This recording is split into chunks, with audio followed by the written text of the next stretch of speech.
Hey Loretta, good evening. Hi, Antoinette. And hello everybody. I don't know who's here, so maybe you could drop us a note or a hi, tell us who's here and where you're from.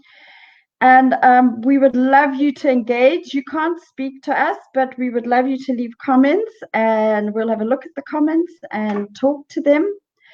I'm very excited and delighted tonight with Dr. Loretta Ferrucci, if I may call you that, to have you on. It's only my second live, and I feel so privileged to have someone of your caliber here. I love what you do and what you put out. I've never used you as a coach or a homeopath. I have done some energy stuff with you, but I just love the way you embrace life and healing and the holistic approach you take. And you bring to the party, sorry, I will read your official bio, but for me, you No, no, bring no. to the I'm quite okay with a non-official bio, please. you bring to the party for me you're so multifaceted, which is so unusual. Actually, I think you are a homeopath, you're a doctor of homeopathy. I think you're the head of can you tell us what you do in that realm, because it does give you some credibility or whatever if we need that, not that we need it, but Well, people who put their hands up for something that's usually like a public kind of service are generally just the suckers who are prepared to do the work. They're not necessarily, it's not like 1,000 people apply for that position. So let's just be clear about that. So I am a registered homeopath. I don't practice as a homeopath anymore. So I don't have officially a homeopathic practice. I work online and do health and wellness coaching. But I do serve as the chairperson for the professional board for homeopaths, phytotherapists, and naturopaths, which essentially the professional board is seconded to the council that regulates us, and the board does the work, and then the council ratifies the decisions. So I've been, I think for more than 10 years now, I've been laughingly the chairperson of finance for the Homeopathic Association, because I'm not particularly great with balance sheets, but I know how to send stuff to the accountants, and I'm like a bulldog with the money. I don't let them spend anything unless we can justify why. So that's probably why they've got me doing that job. you go, girl. What I love about you, because I've been following you, you've got an amazing Facebook group called Vitality Matters. Mm-hmm.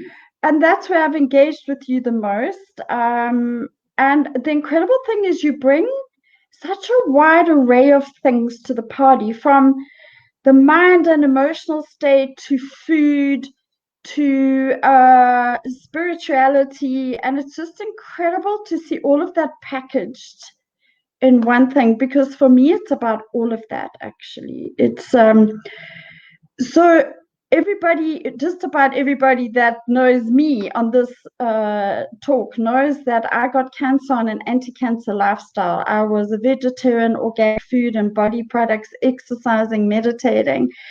And really my journey since then has been to realize that that is great. We need to be doing that, but it's not enough to stay healthy and to stay happy, actually, because I was a very healthy eater and I was living a healthy lifestyle, but I had a lot of internal stuff going on. So my journey of healing led me to work with my inner state, actually, and heal my cancer from the inside out. And in the healing of my cancer, actually healing my mind and my borderline personality and my emotions. And through that process, I ended up on a journey of sacred training. And that was like, wow, this is the true spiritual path, actually, is so and I kind of stumbled upon that through getting sick. So getting sick became such a blessing for me, actually. So I don't usually talk about COVID. My passion in life is to bring to people, through my own story and experiences and others like you, is the journey of metamorphosis, of moving from broken or sick or stressed or bankrupt to more whole, and actually to our God selves ultimately, which is the place in which we find the peace and all of that. And but I just loved what you wrote about COVID, because it very much resonated with what I feel about what's happening with COVID, but not many people are talking about it or writing about it because people are so up in arms about so many things to do with it. Yeah. So I read your COVID Chronicles and I was like, yes, I want to speak about this because just like cancer or any other hardship right now, we as individuals, and I think as a global collective, as well as the earth and all its creatures, are going through a time of metamorphosis, of transition, transformation. And how we come out the other side is going to be determined by each and every one of us. And why? Because we're actually responsible for this. And at that, I'm going to shut up and I'm going to let you talk because you just had such amazing stuff to say. Thank you. Thanks, Antoinette. So I think I must start off by saying that I actually, when this whole pandemic started, because I'm this complementary medicine bunny and, we do it all naturally, and because I have been living the lifestyle, my assumption is that my immune system is really good. And so when the pandemic started, it was okay, well, this is a type of flu because the coronavirus is a flu virus, and it may be an extremely severe type of flu. But quite frankly, it wasn't something that I personally was scared of for myself. And then I actually got COVID. So, and in fact, I wanted to get it because I wanted the antibodies so that I wouldn't have to have a vaccination. And then I wouldn't even have to enter into the debate as to whether I needed one or didn't need one. So my husband contracted COVID from someone at work. And he came home and he was really sick. And I said to him, I think you've got COVID. You work with the public. You really should go and have a test. So he went and had the test. Okay, so he had to be isolated. And instead of isolating myself from him, I carried on sleeping in the same bed, waiting to get the virus, right? So I did get it. So I have to clarify, I got it very mildly. But because I had it, I think it made me really think about it because I was on another mission. I was busy doing other stuff. I wasn't really that concerned with COVID. I wasn't really seeing COVID patients. Anyway, so that's what led me to write the COVID Chronicles. And so the COVID Chronicles really were my insights around COVID. So before we talk about COVID, I'd like to just talk about disease as a model because I don't believe disease is a punishment. I don't believe that disease is an accident. I don't believe that it's random. And I do believe that we all have an individual terrain, and our terrains are sensitive to certain external factors. So where your terrain meets an external factor, it's at that boundary that something is potentially going to happen, which is why some people are not going to get COVID, and some people are not going to survive COVID. And some people, even if they don't have comorbidities, still don't survive COVID. And I know people who've got dreadful comorbidities, like a heavy smoker, clinically obese, diabetic, recovers from COVID. So the question is, how is that even possible? Well, it's possible because we're individuals and we have individual terrains. So disease, we've only got... I love that. Right. We've only got two choices. You either believe this is a random universe, in which case you're basically screwed, and it's like a big roulette game. And if you're lucky, you make it, and if you're not lucky, you don't. I don't believe in that theory. Or you believe that this is a controlled universe, not a controlled. Controlled is not the right word. Organized. It's organized. It has an organized design. Whether you believe that there is, the Christian God, or whether there's an energy or it's the source, it doesn't matter. But there's an organizing principle that operates in the universe. And if that is the case, then disease is part of the organized principle. So I was a student for a long time of Dr. John DeMartini, and I really value many of his teachings. But one thing that he said was he called them the 4 H's of delusion. He said humans are deluded in the following way. We think we can have peace without war. We think we can have health without disease.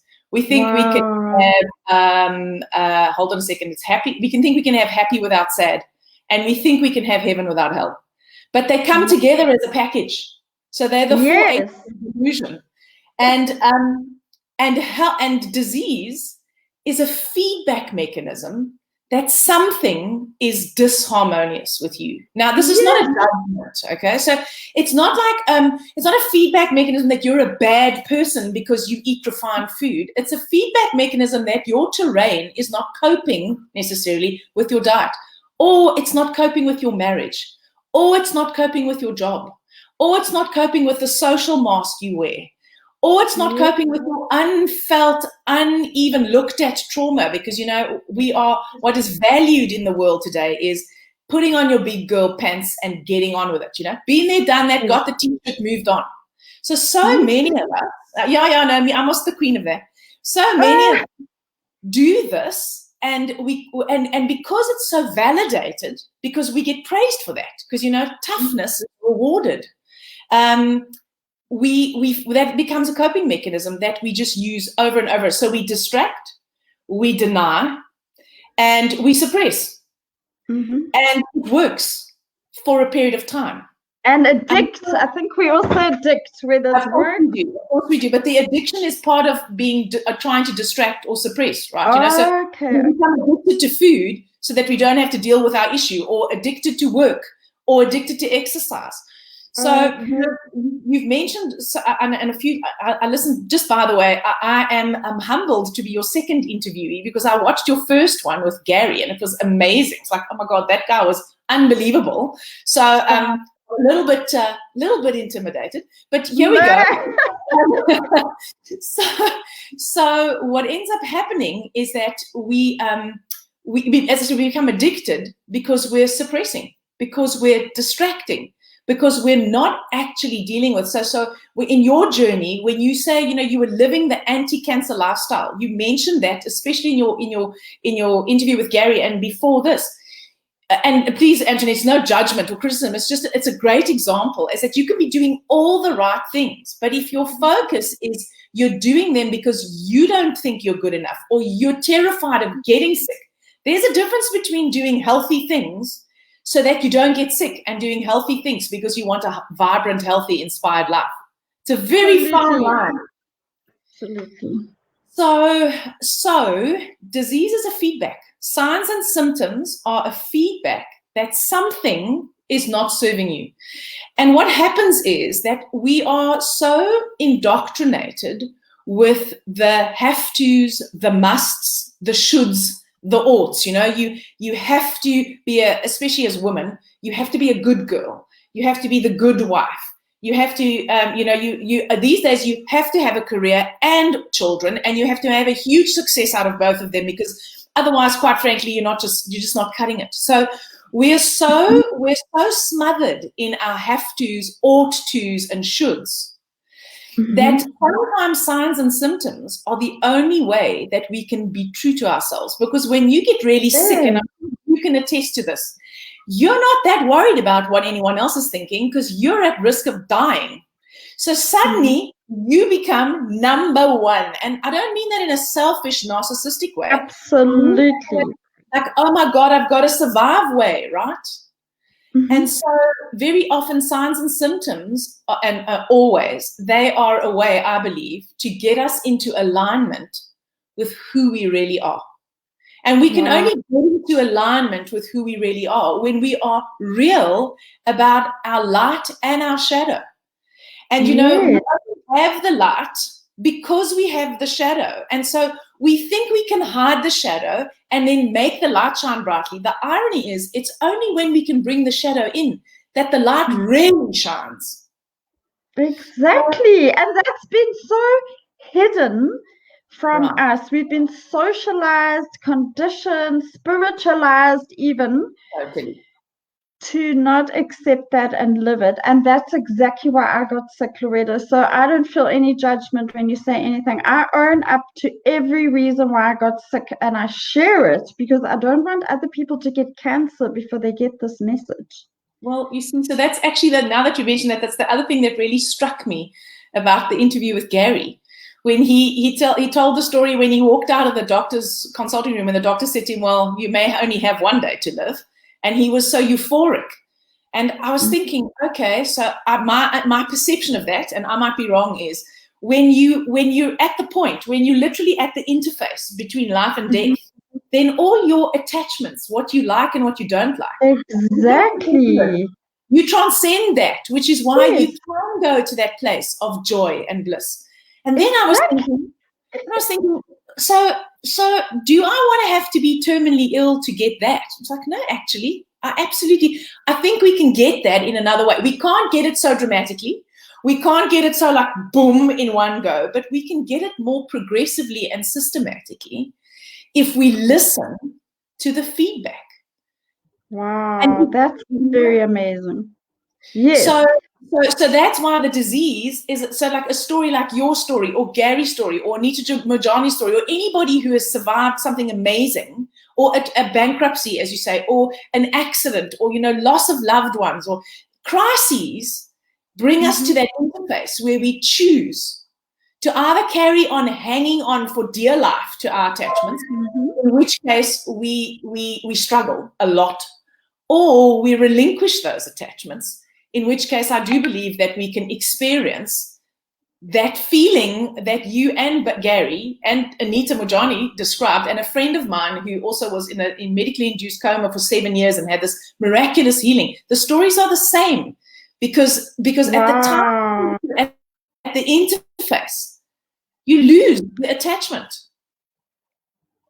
So yeah, Loretta, the same thing happened to me in a plane crash. Actually, I was in an emergency landing in a plane and I was in that same space. I mean, I would have thought you'd be freaking out in that situation.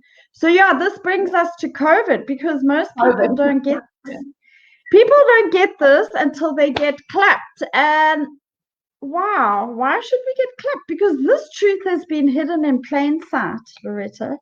And it's time now for people to know this. So back to you. So what's happening with COVID? Yeah. So what's happening with COVID? So astrologers predict. So, there's been a lot happening. I'm not an astrologer. So, I know just enough to be dangerous. But the astrologers predicted that there was going to be this massive cosmic shift. This event was going to be triggered on the 12th of January, 2020. Because it was an alignment, I forget now, Saturn and Pluto and whatever, they were all together in the same place. It was like a big deal. And in fact, some of the predictions were it was going to be dramatic, like a world war. And I think, speak under correction, but it was only about 2 weeks later that the first coronavirus diagnosis was made. And so why is it a pandemic? Why did this seemingly, regardless of where it came from, because that doesn't really matter, this seemingly innocuous virus, we've had coronaviruses for millennia that haven't killed us. Why now? Well, because we needed to have, humans don't change until things start getting uncomfortable. Until someone starts picking up the heat, right? Nobody really wants to change because we all think we're okay.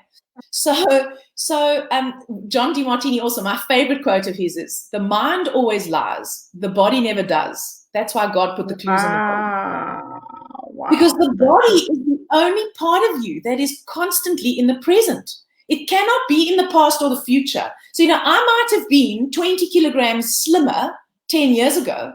Well, quite frankly, if I weigh 20 kilograms more now, it doesn't matter how much I fantasize, look at photographs, and remember how skinny I was. The truth is, that's not me right now. So it's the part of us that's here right now, and so it's the part of us that actually can get our attention most, and it also makes us completely focus on ourselves. Because when you've got flu, I can feel really empathetic towards you, but quite frankly, I'm not sick, so I feel okay. But when the world gets not just flu, but people start dying a lot, now it's not just affecting me. And it's not just affecting you, it's affecting all of us, and it's directly affecting me. So it's global, all right? So I thought when I had it, I didn't have any breathing difficulties. So it was one of the reasons why I was never anxious about COVID, because I've never had bronchitis. I never get a cough, never. I've never had any issues, lung issues, okay? So I was sitting on my yoga mat, actually, not having any breathing difficulties, but having extreme muscle fatigue and terrible brain fog. And I was thinking about the breathing, and I thought, what actually happened was I was doing a yoga exercise pre my meditation, and it was a very mild exercise, okay? So it was nothing, it's like I wasn't standing on my head and twisting into a pretzel. And I felt so weak. My muscles felt so weak. And I thought, what if I get post-viral fatigue? What if my muscles don't recover? What if I can't exercise? What if it affects my diaphragm? So I don't have lung issues, but what if it affects my diaphragm and then my diaphragm doesn't work? And if my diaphragm doesn't work, I'm not going to be able to breathe. And I felt myself getting super anxious. And before I could like tumble completely down the rabbit hole, I was like, hold on a second, Loretta. Listen, just slow down, take a deep breath, okay? Because none of that is actually happening right now.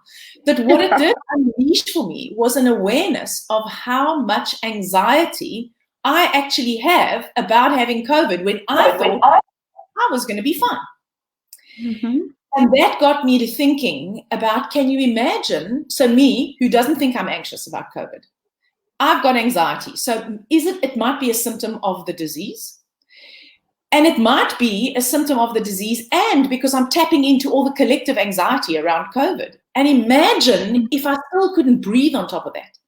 I totally get why people can die of the anxiety and not the COVID. Because I know of 2 people who died of heart attacks while they had COVID. So that got me thinking about the breathing. And then it was like, okay, well, you know what? Breathing, right? It happens in our lungs. The breath is what connects us to life. We can go without food for 6 weeks. We can go without water for a couple of days. We can't go without air for more than a couple of minutes. We have to breathe. It's what connects us. It's the thing that differentiates us. When when you're alive, you're breathing, and when you're dead, you're not breathing any longer. So it is literally what connects us to sort of source energy, and all the sort of Eastern traditions that use breathing techniques reinforce this idea. And then I was like, okay, well, the chest area. So I do a therapy called Jinshin Jitsu. And in Jinshin Jitsu, there are areas where energy become dammed or blocked called safety energy locks. And they all have a number, and the number has a meaning. And there happens to be a safety energy lock in the center of your chest. Well, not in the center, on either side, but like in the sort of nipple line, midway along your chest. And the one in the front is called the safety energy lock number 13, which is love thy enemies.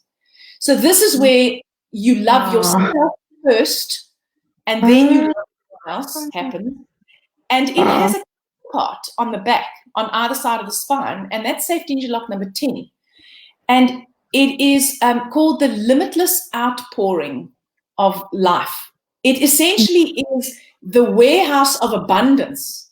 And this whole bust line area has got to do with your connection to yourself, to other people, and to how well you can express that. Now, then I got to thinking, well, if you're stuck in a relationship that's making you miserable, how do you express that? Well, you don't, because we contract. Instead of expanding this heart area, we contract it. So I'm not suggesting, please, that anyone who got COVID or anyone who has breathing difficulties like hates everyone else. I'm not suggesting that. It's not about everyone else. It's about us. It's when my warehouse of abundance is empty, when I'm not loving myself, when I'm not looking after myself effectively. Satguru, he did a video clip once, and he said the most vulnerable person in your whole life is you, because other people can get away from you.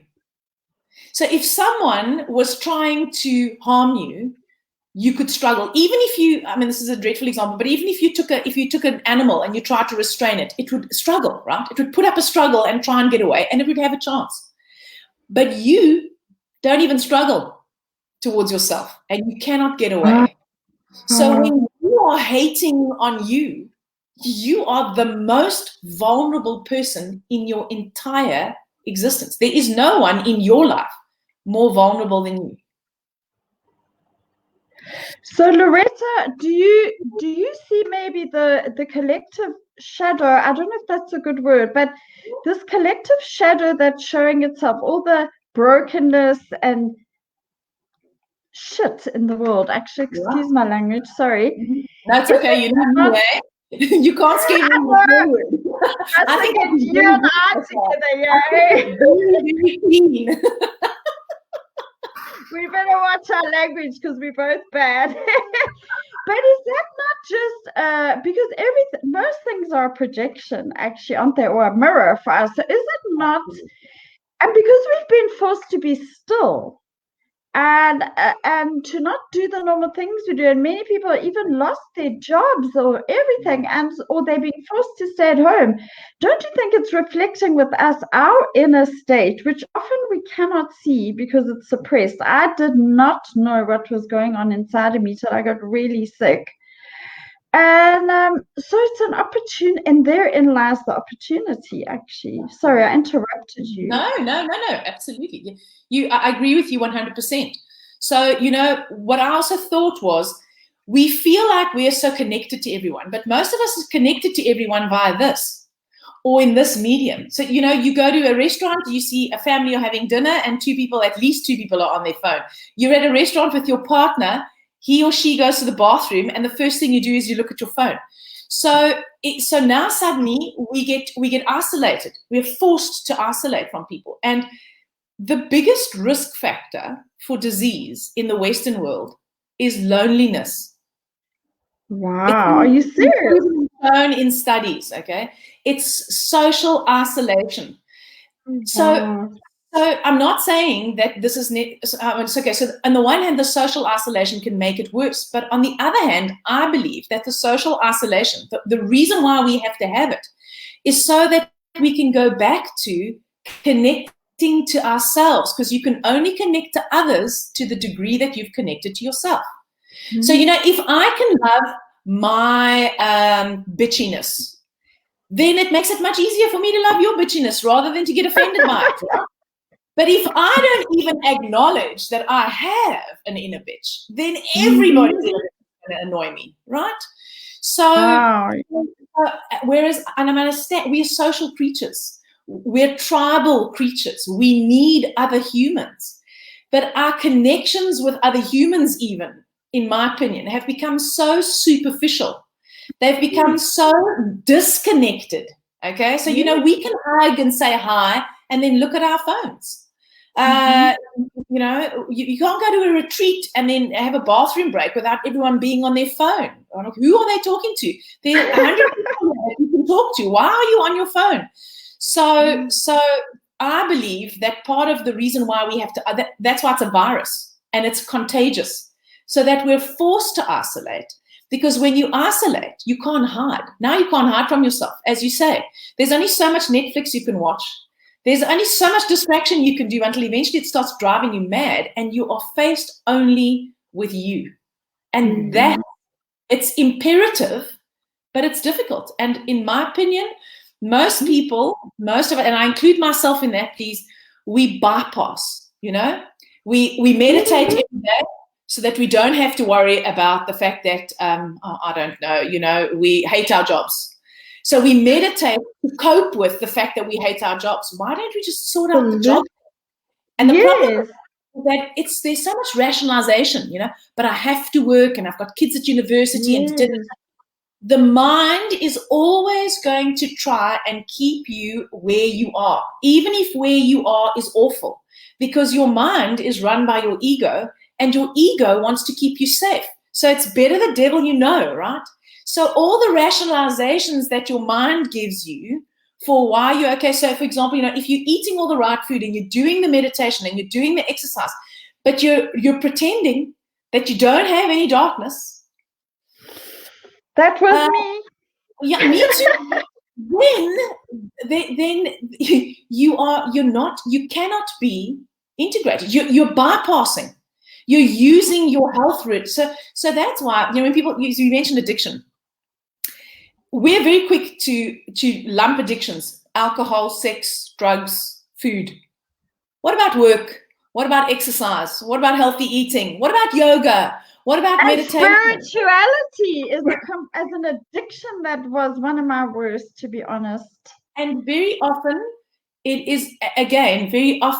is a tool to help us, to make us bypass. That's why I'm a massive proponent of spirituality and alignment, but I am so in the corner of the body, okay? And the reason why I'm so in the corner of the body is because people think that because I was also there. So, I used to, in my practice, I did a lot of lifestyle modifications. I used to change people's diets. I used to, have them manage their stress or whatever, exercise more, blah, blah, blah, blah. Okay. So, and it worked. And I was on that same the stricter it was, the happier. I mean, when I think about it now, I feel so sorry. I've had patients I actually got someone who's in my now and said to me, the first time I went to see you, I was so scared. I didn't want to go back. I was like, you know what? It's my way or the highway. You either do this or, stay sick. Don't come crying to me if you're still sick. Like, if you can't stop eating the gluten, I hope I wasn't quite that harsh, but I think I probably was. So then I discovered that wasn't I couldn't maintain that, because I couldn't force them into it, because people would fall off the wagon, right? And I would, of course, fall off the wagon too, but I wouldn't tell anyone that, because I am the one who's doing it properly. And then I discovered sort of energy medicine. And then I was like, oh, this is amazing. All you have to do is lie on the bed. Let me just align your chakras, clear out your etheric blocks, and then you'll be fine. And then I realized that doesn't really work that well either, because I did that and I had those therapies myself. And again, I'm not knocking them. It helped me a lot, but it didn't fix anything. And then I discovered actually the work of John DeMartini. And for the first time, someone put this whole mind energy thing into like a quantum physics model, which of course, it totally appealed to my cerebral nature, because I didn't have to feel any of those uncomfortable, gross feelings. I could just equilibrate them away. And then I was like, fantastic. I'm never going to have to give anyone a remedy. I'll never have to give them any advice. I'm never going to have the why you shouldn't be eating processed food conversation, because it's all in their mind. If we can align their minds, they're going to be great. Well, that didn't really work either. Now, possibly because I wasn't skilled enough. I'm happy to take that on the chin. What I realized was, if you don't do it everywhere, why would you ignore a vehicle? That's the part that never lies. So I'm not, so I'm a huge proponent of all the others. Okay, so I advertise myself as being a mind-body specialist, but I think we often bypass the body because it's not important. So and emotions are of the body.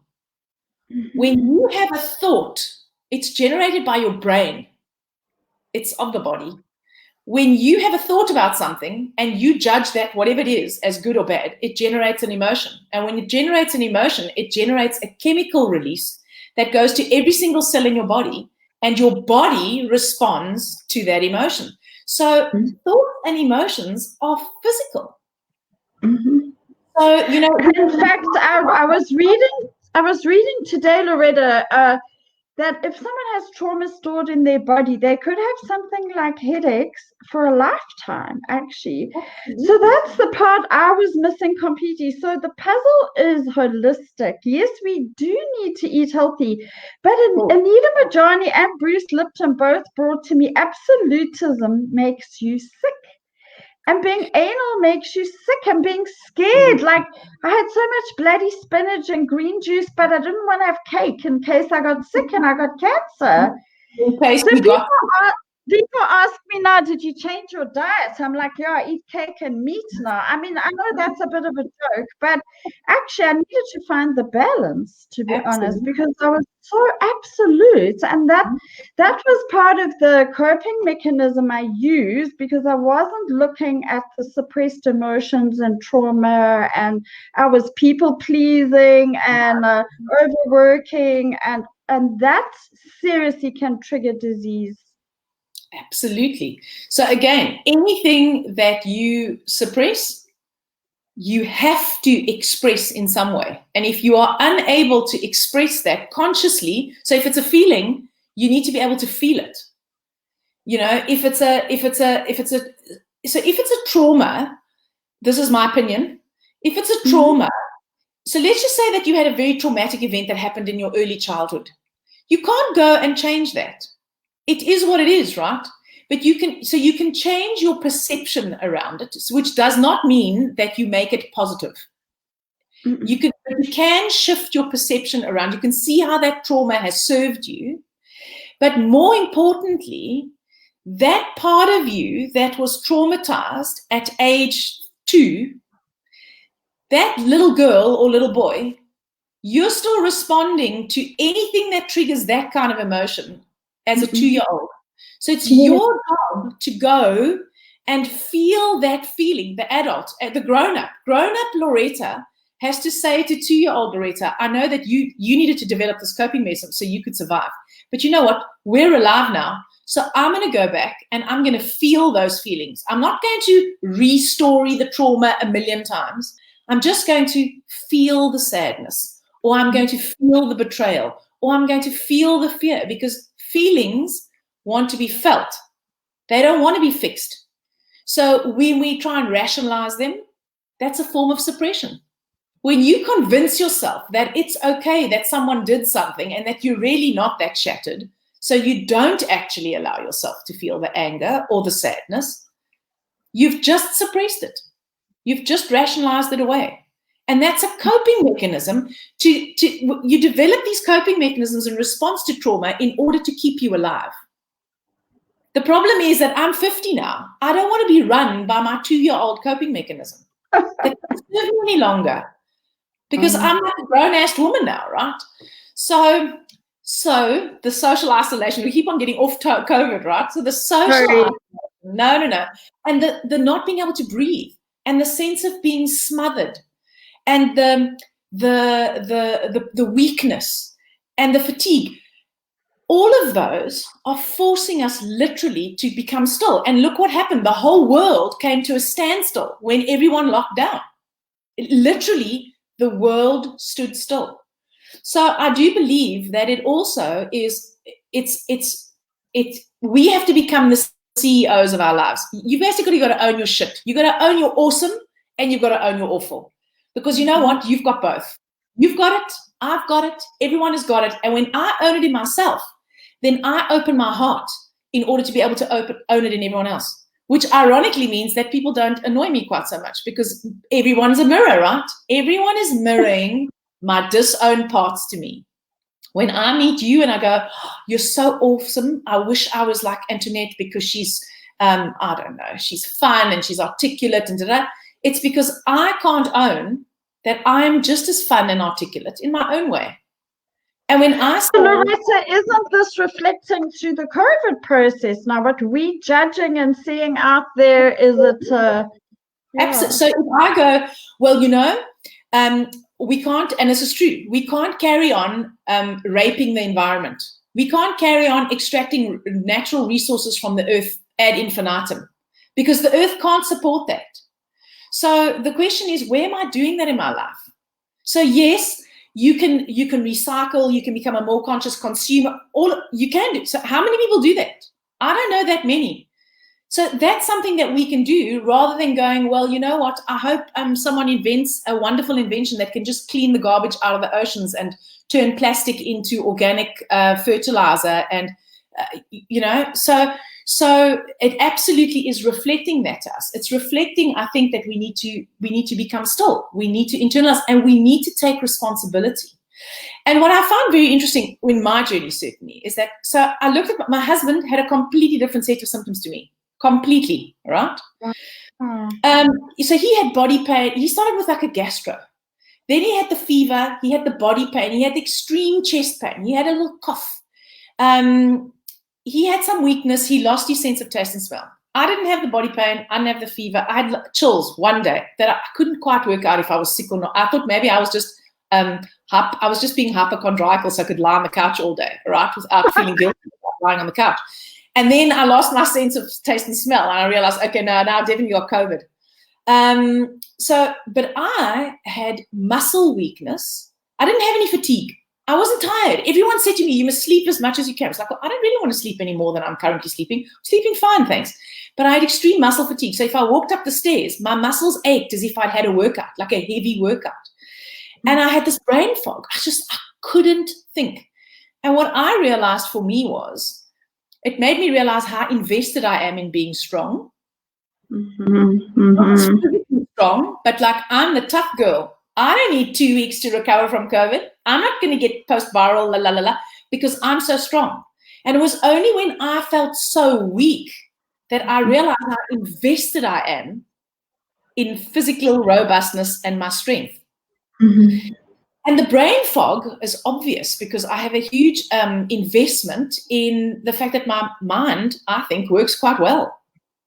And suddenly my mind wasn't working well at all. I wasn't articulate. I couldn't communicate well. I mean, if I had to do a coaching session for someone at that point. Shame. It would have been horrendous. Okay.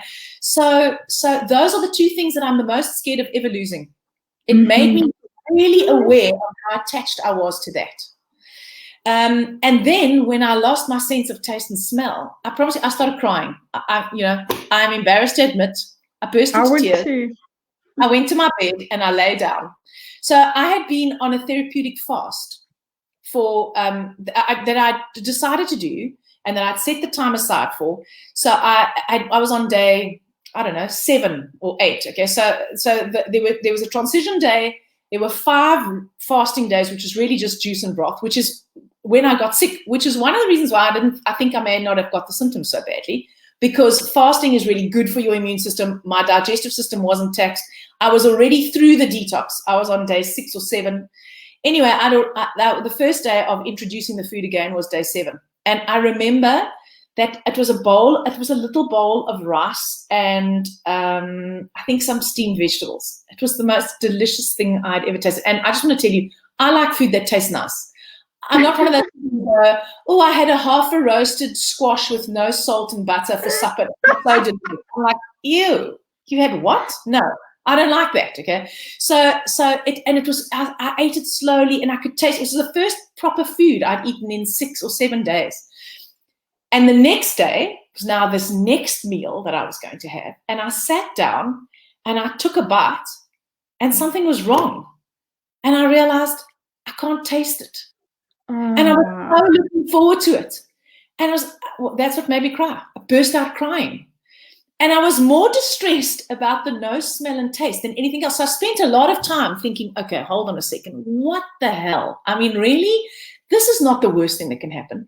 And for me, the smell and taste was a reflection of another way of being cut off. I'm cut off from experiencing nourishment into my body. I can't experience the earth element, which is the food that I eat, because the food represents the earth. Our bodies in the macrocosm represent the earth element, right? I've lost my connection. So now not only am I socially isolated, not only can I not go anywhere for 2 weeks because I've got COVID, I cannot interact with my environment in this simple, basic way, being able to smell and taste. Because I first thought it was about the eating, but I realized it was much more fun. It was much deeper than just the eating, because I can do no eating if I have to. And in fact, ironically, I had joked before I had COVID, like, oh, well, because someone else had lost their sense of taste and smell for 3 weeks. I was like, hey, well, actually, I wouldn't mind that. Imagine how skinny I'd get if I didn't have a sense of taste and smell. Well, so look what happened. I got clapped by the universe, lost my sense of smell and taste, and burst out crying. Oh, incredible, Loretta. More isolation. You see, it's cutting ourselves off more again. So it was an incredible experience. I must be quite honest. It really was an incredible experience. And what happened post-COVID was that, so I haven't had any post-viral fatigue, and my sense of smell and taste came back. And in fact, I feel stronger in my body than ever. And I appreciate it so much more now, because I just really took the strong thing for granted. Because I'm strong. I'm physically strong.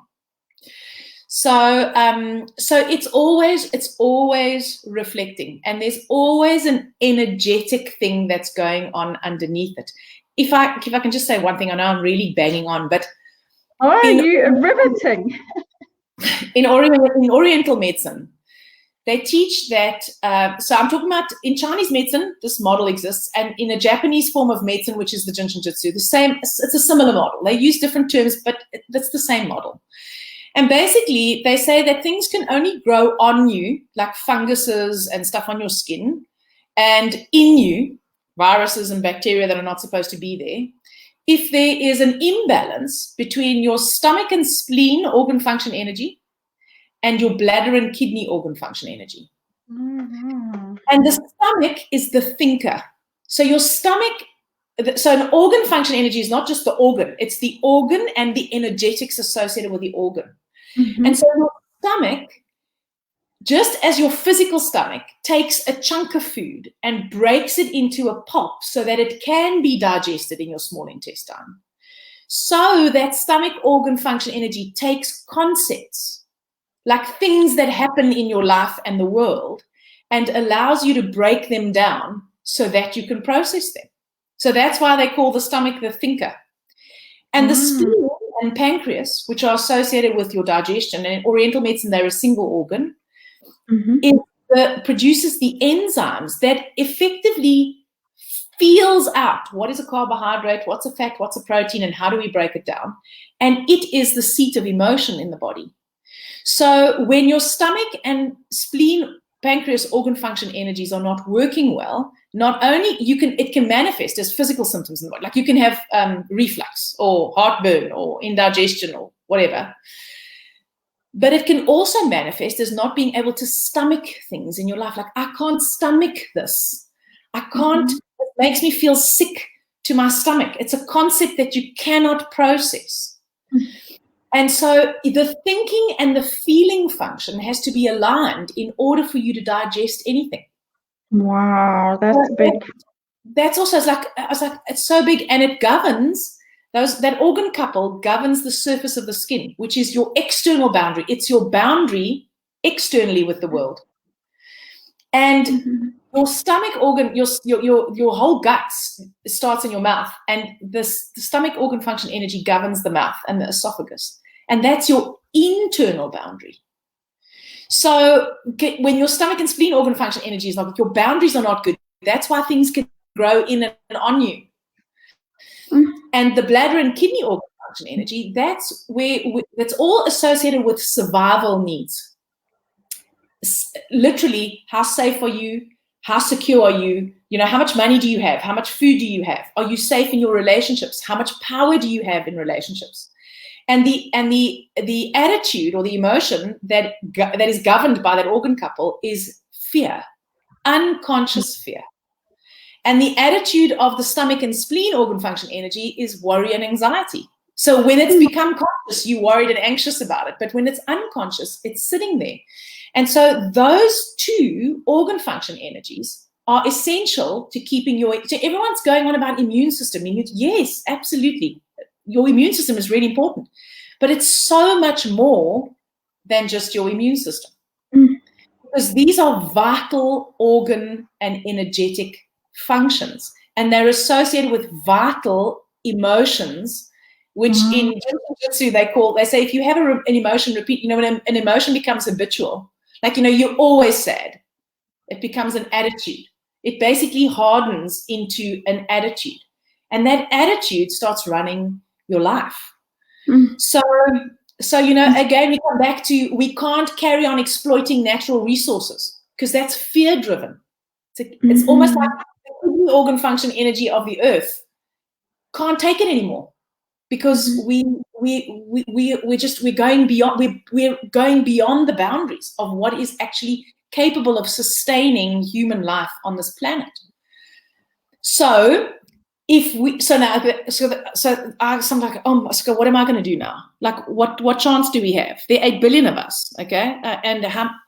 But we don't need 8 billion people to get this. We only need enough people to reach that tipping point to get this. And this is what I would love people to get, is you don't have to go into the world and do something. If you just work here, you will shift your energy. And if I shift my energy and you shift your energy, and we all become more integrated and whole beings, we will change the energy of the world. Yes. So we can all do something. All of us can do something without having to start an NPO or, invent something that's going to save the environment, or, I don't know, we can get out of our own comfort zones by moving beyond our own boundaries, by going inside, because it's the most exciting journey you're ever going to go on. You need big girl panties, but the outcome is so worth it. You need very, very big girl pants. And actually, now that I say it's the most exciting journey, we're not allowed to travel. So people are feeling so hemmed in. Well, why don't we just travel inside? Yes, I love that. I would much rather just get on a plane and go somewhere exotic and then just distract. Yeah. Yes, I would prefer to do that. But quite frankly, now we don't have a choice. So you've either been doing this consciously, in which case you may well have handled this crisis or whatever crisis may have occurred in your life better. And again, no judgment. No, there are no brownie points for doing this well. Okay. No. So you would have potentially come through this whole process more resilient than somebody who needed the process to wake you up, because it's quite hard to get a big wake up and then you've got to find some sort of solution, right? Yes, it's like mind-blowing, especially when you think you've got the solutions before you get... Yeah. I know that whenever I think I've got something, there's usually a little curveball that goes, oh, really, Loretta, you think you had that? Okay, so how about this one? My goodness, yeah. I think for me, I had to level the playing fields to the point of saying I know nothing, actually. And that's where my healing began, actually. And that's what COVID's also doing for us. I think it's showing us, we thought we had it all together, you know. I mean, I'm not talking about me or you. I'm saying in general, you know, we were successful or traveling or the whole tutti frigging fruity. And now we're like, well, did we have it? Did we? We obviously didn't have it. Otherwise, we wouldn't be in such a mess. No, absolutely. You know, we're the people who, in terms of our, and I know that there's huge disparities, but in general in the world, right? We've never had access to as many resources as we do now, and we've never had all levels. We've never had as many unhappy humans as we've had now. So you know, the percentage of people that, again, no judgment, but the number of people who have to take psychotropic medication because they are unhappy. It's, you know, we worry about street drugs. Well, it's not about the drugs. I'm not talking about the medication. I'm not knocking the medication. It's the fact that so many people can only get through their lives with medication. We're the most unhappy we've ever been. Yeah, I mean, the interesting thing is, you can have it all and have nothing. I have very little now compared to what I used to have materially. I don't travel. There's lots of things I don't do. I gave up my business, but yet I have so much more than I've ever had. And I had to get so sick to get that. So I think in a way I was prepared for this, but now that's the opportunity for everybody in this situation, I think, is to... Yeah, and you know, Loretta, we've got 7 minutes. Are you talking now? So if there's any questions, because I can see the comments today, please, if there's any questions, pop them on, or any comments. We'd love to have them. Sorry, I've interrupted you so much. I think we're going to have to do a few more of these, and you're just going to talk. Well, you can see that, you know, once you get me started, it's quite hard to shut me up. So you may want to rethink that. No, it's so beautiful because every single thing you have to say is just incredible. So thank you, Loretta. Are there no questions, or am I missing something here? We've had lots of hellos, but I don't see any questions. Linda says, great to see you both. Hello, Linda. So glad you're here. And Linda was my wing lady today. Am I too loud? Is it blurred? So thank you, Linda. It's good value, that one. Aubrey, hello. So good to have you here. And Winnie, yay! Hello, Winnie. Hi, Nolene. I know her.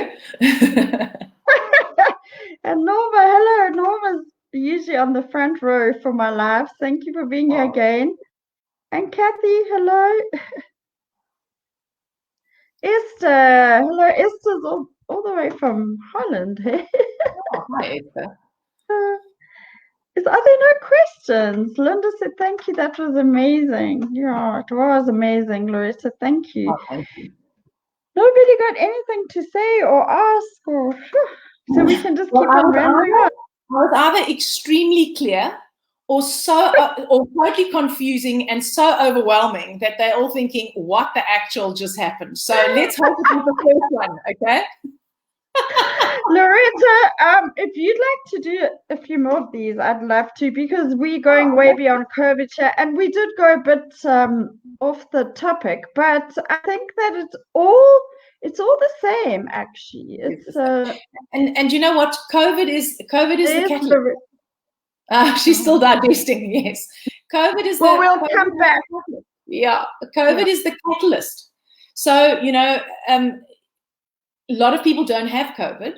A lot of people are getting. So if I can just leave those people who are frightened of getting COVID and haven't had it, please just remember, it's not a punishment.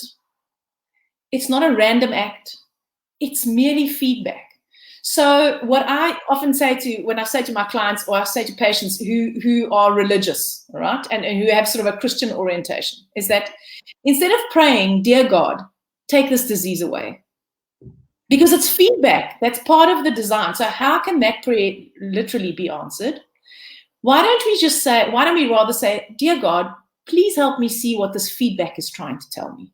Yes, and then Loretta, the strength and the courage to take a step in that direction. That's a prayer that absolutely be answered. Okay, so it's only feedback, guys. It's not a punishment. It doesn't have to be a death sentence. If you've got a comorbidity, your attitude and your acceptance and your ability to process the process is going to serve you in terms of your immune system and your function and everything else. And so it's okay to be scared, because I was scared too. Okay, it's okay to be scared. So acknowledge the fear, feel the fear, and then ask for, what is this trying to tell me? What is the feedback? Yeah. And Gary's story last week spoke to the fact that, I mean, that man, he maybe only had a minute to live, or a day, and 5 years later he's still here. It speaks to the fact as well that anything's possible, Loretta. I mean, I can't say I wasn't scared when I got diagnosed with an aggressive cancer, but when I look back on it, it was such a gift. And and so sometimes these things that seem so terrifying and so huge and so insurmountable are not. Actually, it doesn't mean they'll be easy. We're not saying this is a ride, it's a walk in the park always, but No. So thank you. Yay. So we're going to send Nolene definitely once more. Yay.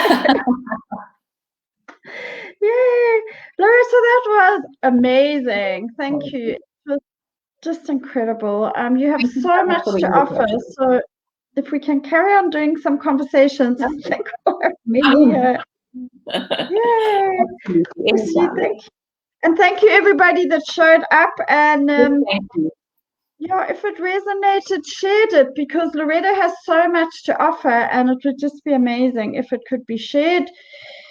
And the only reason we're doing this is to be of service. Actually, by the way, Loretta does have an amazing Facebook page. I don't know if people, can they join it, or do they have to be invited, Loretta? No, they can join it. It's called Vitality Matters. So if you just search Vitality, it's one of the top, it comes up as one of the top searches if you type in Vitality Matters, and you just ask to join. So I get a little notification, and provided you're not someone who's trying to sell me trading advice, which those I decline. I usually check to see how many cajillions of Facebook groups you belong to, and then I'll let you join. Now, I'll let everybody join, okay? I'll let everybody join. And Loretta, I think anyone who's on that group like Linda will attest to the fact Loretta puts out so much stuff for free. Loretta is a coach, and she does amazing courses, but just like Louise, who I often speak to, both of you just put out so much added value stuff. It's just incredible, actually. So, and it's really special stuff. So, yeah, I'd encourage you to join Loretta's group and come back for some more of these conversations, please. Absolutely. And we'll post this. I'll post this on YouTube tomorrow, Loretta. Perfect. So you can share it, and anybody who wasn't able to watch it can watch it. Okay. Thank you. Thanks so much. There's just one last message. Thank you, Antoinette, Loretta. This was very inspiring. Thank you, Esther, and everybody who shows up regularly on my talks. I can't tell you how much it means. It's taken me from being absolutely terrified and thinking I have nothing to offer to going, well, there are some people showing up all the time and giving positive feedback. You have no idea how much that means. Thank you. Okay, bless you, everybody. And Just put those big girl panties on and ride the roller coaster. Let's put the big girl panties on and then feel the feelings. So if it means you've got to put your big girl panties on and then have a good cry, that's also okay. All right. And taste your food while you can. Okay, Loretta, good night. Good night, everybody. I'm gonna. Okay, bye.